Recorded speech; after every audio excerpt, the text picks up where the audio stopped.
Senimize bedi hemmani, sen bilensin şirin zıvanim.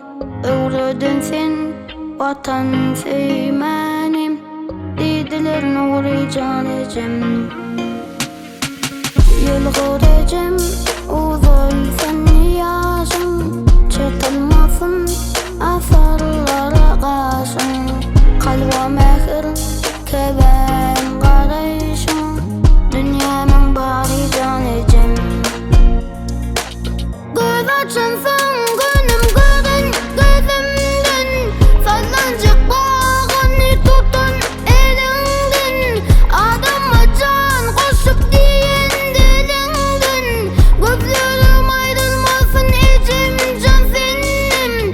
Göz açınsın günüm görün gözümden, sallancık bağını tutun elinden. Adama can koşup diyen dilinden, gözlerim ayrılmasın içim can senin.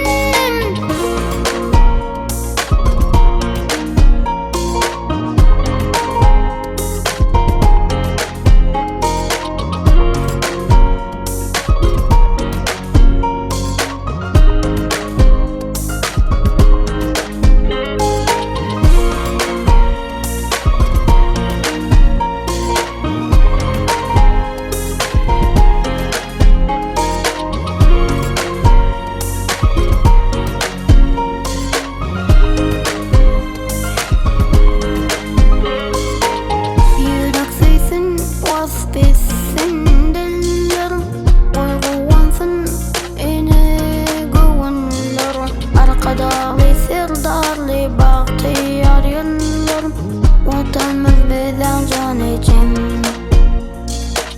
Göz açınsın günüm görün gözümden, sallancık bağını tutun elinden. Adama can koşup diyen dilinden, gözlerim ayrılmasın içim can senin.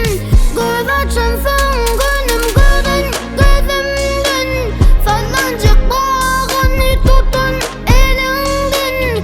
Adama can koşup diyen dilinden, gözlerim ayrılmasın içim can senin. Göz açansın günüm görün gözümden, sallancık bağını tutun elinden. Adıma can koşup diyen dilinden, gözlerim ayrılmasın içim can senin. İçim can senin.